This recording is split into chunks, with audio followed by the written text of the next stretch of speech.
Ẹ káàbọ̀ padà. Nínú fídíò yìí màá máa ṣàlàyé bó ṣe lè sọ́ọ̀fù Surdic equation. Kí ni à ń pè ní Surdic equation? Surdic equation ni equation tó jẹ́ pé ó ní radical nínú. So tí equation kan bá ní radical nínú, bó o lo ṣe lè ṣe é, òun ni màá máa ṣàlàyé.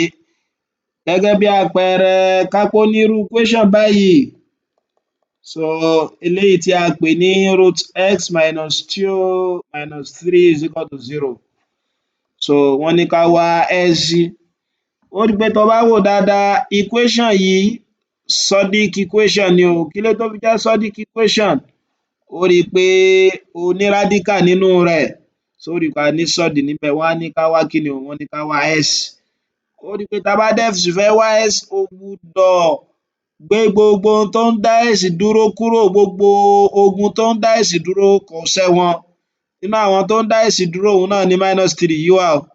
Ibẹ̀ gangan ni radical yìí wà. Ṣó ti yé wa báyẹn? So a já sí pé tá a bá fẹ́ ṣe é, gbogbo àwọn tó mọ̀ ṣe kí ni? Gbogbo àwọn tó mọ̀ ṣe nìyẹn. Má dẹ̀ sì gbàgbé pé tó bá fẹ́ gbá radical dànù, ohun tó lè ṣe náà ni pé ó máa ṣe kí ni o? Ó máa square. Gẹ́gẹ́ bí àpẹẹrẹ, ó rí i pé mo ní root x minus 2 minus 3 is equal to 0. Ṣó ti yé wa báyẹn? A já sí pé mo lè ṣe kí ni o? Mo lè gbé eléyìí wá bí báyìí. So kí n collect like time mi kó lè tún rọrùn sí i fún mi. Ó ti yé wa báyẹn? Lẹ́yìn eléyìí, kí ló ṣe? Ó square both sides láti fi lè ṣe kí ni o? Láti fi lè gbé radical òun kúrò nígbà tó jẹ́ pé x la fẹ́ wá. Ó rí i pé ẹni tó bá fẹ́ jẹyin, ṣó jẹyin tepo ni? Kò jọ́. Ó rí i pé ó kọ́kọ́ bó èpo ẹyin rẹ̀. So ká gé radical yìí kó dàbí ká bó èpo ẹyin kúrò. So eléyìí náà ṣe kí ni? Eléyìí ó gera wọn, yóò máa kún x minus 2 is equal to 9, x 9 plus 2. Ó rí i pé tó bá gbé 2 wá, plus ni ó dì. So x rẹ̀ ó máa jẹ́ kí ni? 11. Ó rí i pé tó bá ṣàyẹ̀wò rẹ̀, tó fi x rẹ̀ sí 11 níbí báyìí, ó rí i pé kankan náà ni ó máa jẹ́. Eléyìí ó máa jẹ́ kí ni? Square root of 11 minus 2 minus 3 equals 0. So tí ó máa jẹ́ square root of 9 minus 3. Ó rí i pé square root of 9 yóò máa jẹ́ 3 minus 3. So yóò máa fún mi ní kí ni? Yóò máa fún mi ní 0. Ǹjẹ́ tí eléyìí bá yé wa, jẹ́ n fún wa ní èyí tó lọ́pọ́n yọ sí i. A ní square root of 2x plus 1 plus square root of 2x minus 1 is equal to 2. Ó rí i pé Surdic equation leléyìí náà ló kó radical sínú. Bó lo ṣe lè ṣe é? Òun náà ni pé ńgbà ó jẹ́ pé radical la fẹ́ gbé kúrò láti fi mọ x wa, a já sí pé mo lè square both sides. Ṣùgbọ́n kó tó square both sides, kọ́kọ́ yẹ àwọn eléyìí sí méjì, dá kan nínú rẹ̀ padà, bóyá kó gbé wá sẹ́gbẹ̀ẹ́ kejì.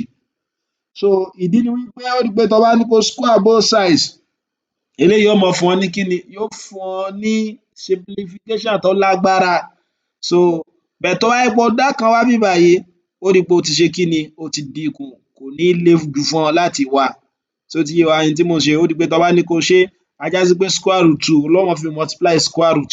But tó bá ti dá wá, so ohun tí ó wà níbí báyìí, nọ́mbà ló fi máa multiply square root. Kò ní jẹ́ pé square root àti square root eléyìí tó ní radical. Ṣó ti yé wa báyìí? So ó máa ní root 2x plus 1 equals to 2 minus what? Root 2x minus 1. Ṣó ti yé wa ohun tí mò ń sọ? Ó rí i pé tó bá padà ṣe é, tó bá square méjèèjì nísìnyí, so 2 ni ó máa multiply eléyìí. Kì í jẹ́ pé eléyìí ni ó máa multiply eléyìí tí ó fún ọ ní ìṣòro mìíràn. So tó bá ti wá ṣe é tán, square both sides. So má dẹ̀ sì gbàgbé, òun náà ni pé kí ni o? Yóò jẹ́ root 2x plus 1 everything squared is equal to 2 minus 2 minus 1 everything squared. Ó rí i pé eléyìí agélé àbí? Yóò jẹ́ 2x plus 1. Ó yá, eléyìí ó jẹ́ 2 minus root 2x minus 1. 2 minus root 2x minus 1. Ó rí i pé tó bá ṣe é síwájú sí i, kí leléyìí ó máa jẹ́ o? 2x plus 1, 2 times 2 yóò jẹ́ 4 àbí? 2 times minus 2 yóò jẹ́ minus 2 root 2x minus 1 minus 2 times this yóò jẹ́ minus 2 root 2x minus 1 minus times minus yóò jẹ́ plus root 2x minus 1 everything squared. Ǹjẹ́ tó bá ṣe é síwájú sí i, kí leléyìí ó máa jẹ́?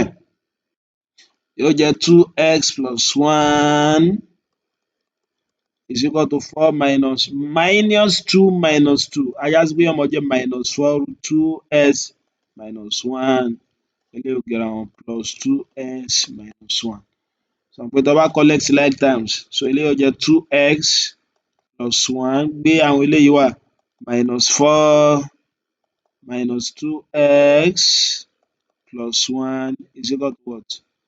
Minus 4 root 2x minus 1 so ti yé wa báyẹn ó rí i pé eléyìí ó ṣe kí ni o eléyìí ó gẹra wọn 1 plus 1 2 minus 4 ó jẹ́ minus 2 is equal to minus 4 root 2x minus 1 àbí ó rí i pé minus tún gẹra wọn náà àbí bẹ́ẹ̀ kọ́ ni so tó bá gbé eléyìí wá divide through by 4 yóò jẹ́ 2 over 4 is equal to root 2x minus 1 so eléyìí ó máa jẹ́ kí ni half is equal to what?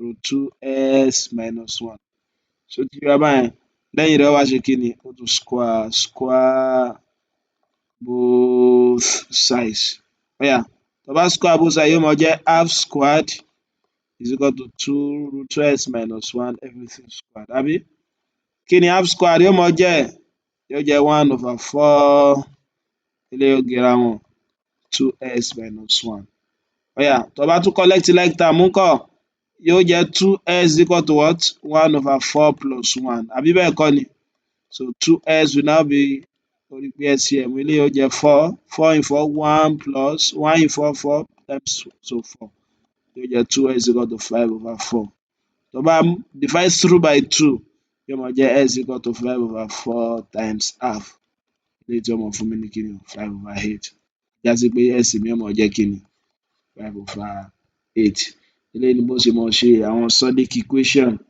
yìí àti àwọn eléyìí tó farapa ǹjẹ́ tí eléyìí bá yé ọ mò ń rọ̀ ọ́ láti lọ sí orí ìkànnì mi kó ṣe àwọn tó jọ irú èyí tí mo ṣẹ̀ ṣe fún ọ tó bá dẹ̀ níbèrè kó fi ṣọwọ́ sí comment section títí màá fi pàdé rẹ nínú fídíò tó ń bọ̀ o ṣeun.